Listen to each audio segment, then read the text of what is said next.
Hello, I'm Zoe, and I'm a transgender woman who lives near Chepstow, which is only about half an hour drive from Bristol in the United Kingdom. And I thought today that I would answer just a few questions that I've received on my comments related to these videos that I put out.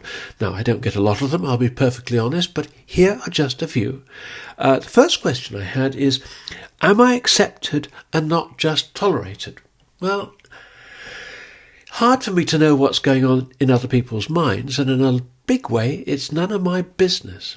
But I haven't had any open evidence, I think, of my just being tolerated. I feel accepted as I wander around the world doing my business.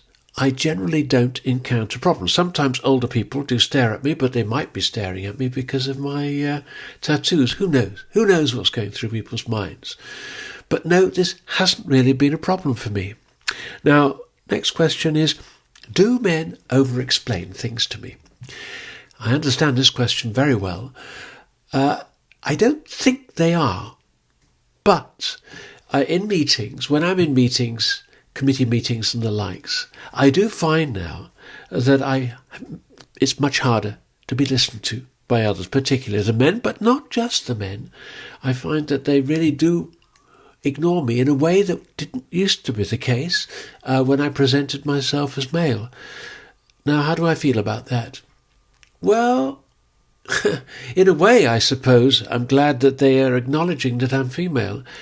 But obviously it's not a healthy thing in our society, but that's a much broader issue than the question of being transgender. But yes, there is a difference, but perhaps it doesn't reveal itself in people over-explaining to me. Then I had the question, have I worked on my voice? Well, yes, I have. It may not seem to you that I have, but I have, because naturally my voice is was very deep, very boomy, and I go to lessons fairly regularly now. I have done for at least a year, maybe longer, and every day I do my exercises when I go and walk in the field just next to me with the dogs. Every day I do it, and that discipline I think is important, and it has had some effect. Maybe I don't strike you as having a female voice. I certainly don't think I do. But it is different. I have progressed. Then the rather stranger question, which all of these come from someone called Graham. Am I accosted for being a predator? Well, I think I know where that question's coming from, because the gender criticals at every opportunity try to talk about the likes of myself being a real risk in women's spaces, and that the likes of myself should be banned from there. That's hard. It's very, very hard for trans women to come to terms with that. But that campaign is going on and being branded by these people who spend their whole time trying to change society to not accept us because of our potential risk to other women is very, very hard to bear. But have I had any direct reference to that from anybody? No. Other than in comments, you might get in response online. But from real people that I meet?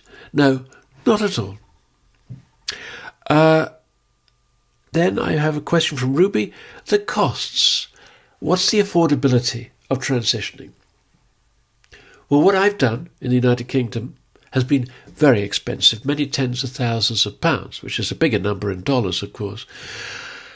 And that's hard. It's hard not so much for me, who have savings and I'm towards the end of my life, but it presents a huge barrier to younger trans women, and they are in the majority, because most people of my age haven't had perhaps the strength or the social circumstances where they felt that they could come out. And I'm really unhappy about the fact that this kind of barrier exists in the United Kingdom. Yes, it is supposedly available through the National Health Service, but you've got to wait many, many years. In fact, you have to wait years even to be seen for some kind of original preliminary screening, let alone get the surgery. So to all intents and purposes, if someone of my age, you've either got to do it on your own, i.e. pay for it, or you're going to just die while waiting, in all probability. Not good. And the final question I've got here is, Am I inspiring others? Well, I'd like to think so, but in my mind, in making these videos, is the thought that those watching it might be people who more or less my age, or certainly older, and who are earlier on in their transition or contemplating transitioning, but who are very worried about the social and other consequences of doing so later in life, worried about all the things that they might lose. And of course there are risks of that, but I guess by being here, I am seeking to offer encouragement to anybody who is really, really wanting to do that. And I don't think that people like me are persuading people to transition who don't really want to. I utterly reject the idea that's put around by some people that because so many more trans people are out now, that somehow young people are being fooled into the idea that they might be trans and then go down that road and then regret it. That's balderdash, to be honest with you, complete nonsense, totally unacceptable. Well, that's all I've got for now. I don't tend to do very long videos, and I look forward to seeing you soon. Thank you very much for listening. Bye-bye.